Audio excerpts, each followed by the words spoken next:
Hi, it's Greg, and in this video, I am actually going to be talking about the positives of only being able to use one hand. Five of these are life lessons that I've learned, and the last one is kind of an opportunity.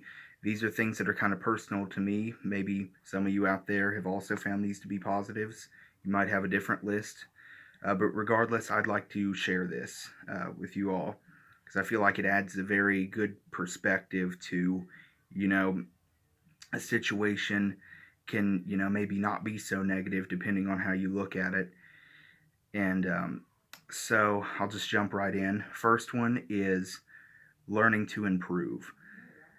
Growing up, I had to have help from my parents and different people on how to do things one handed. But as I started getting older, I thought I want to be more independent. I need to learn how to do these things one handed. And at this point, I pretty much can do, what I need to do one handed. And it really pushed me in that sense, in a general mindset.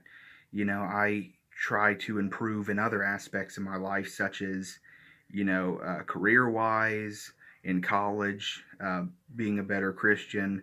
And perhaps I would have had that drive anyway, but I feel like, having to improve and better myself when it comes to doing things one handed definitely, increased that desire to improve significantly.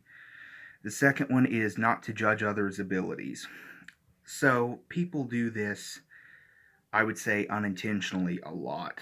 Um, and I have even perhaps done this before, where you see somebody who's maybe in a wheelchair or a hand that looks like mine, and you automatically think, oh, well, they couldn't do this, they couldn't do that. And I've learned from, being someone who has learned how to do things others thought I couldn't do, that's the case for other people too. I should let that person prove theirself before I try to pass any sort of judgment on what their abilities are. Um, the third one is staring isn't always people saying, oh, his hand looks different. That's weird. People might be looking at you for another reason. I've had people come up to me and say, oh, I like that jacket, or I like how you fixed your hair, or something like that. So it's not always the case. As a matter of fact, an example I have is I was at a museum one time, and there was this woman that was in a wheelchair.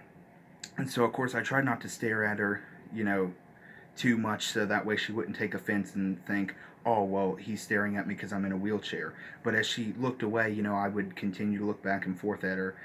And, maybe she would assume I was looking at her because she was in a wheelchair, but I was actually looking at her because I thought she was very attractive. So that could be the case. If you have an injury and people are looking at you, it could be that. I've had people tell me, they'd be sitting around me for a few hours and say, oh, I didn't even notice that. They didn't notice it until I brought it up somehow. Um, Number four kind of ties into that. Appearance isn't all that important. I mean, we hear it a lot. It's what's on the inside that matters, not the outside. But I feel like being someone who has had to live with a hand that looks like that and is different from other people's, I have learned that more deeply. To really just look past what's on the outside, what looks different on the outside, and really just focus on, letting that character shine, and and it's sort of like the one about not judging, let them prove themselves. And so I've learned a lot with that. Number five is there are worse problems to have. I mean, not even physically of, oh, well, there are some people that can't use either hand. That's true, and, I've thought of that. But, for example, I struggle with mental health problems. I have anxiety type things, and I have obsessive compulsive disorder. And I can tell you that is much more of a hindrance on my life than my hand is. I haven't cried over my hand since I was like 13. I'm 21 now, so it's been quite a while. But I tell you, there are still some times where the mental health problems get to me so bad that, I just kind of curl up in my room and just cry.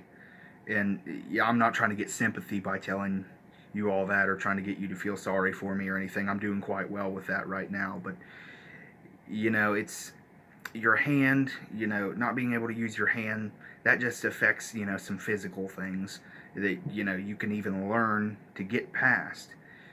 Um, Whereas mental health problems, that can affect everything. So, I've learned with that, that's a more serious problem than my hand ever will be, is dealing with that. But I'm getting through it.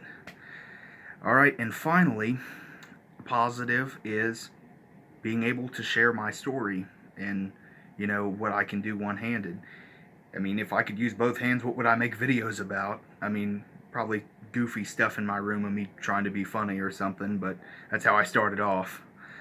Um, but, I wouldn't be able to make these videos and share, how I do things one-handed. And, some people tell me that my videos are helpful to them, and, that wouldn't be possible if I could use both hands. And um, I would have less to share when it comes to, testimony-wise. So um, that's really that's a really big positive. I heard a preacher not too long ago say sometimes God lets bad things happen because by letting that bad thing happen, more good can arise than originally would have.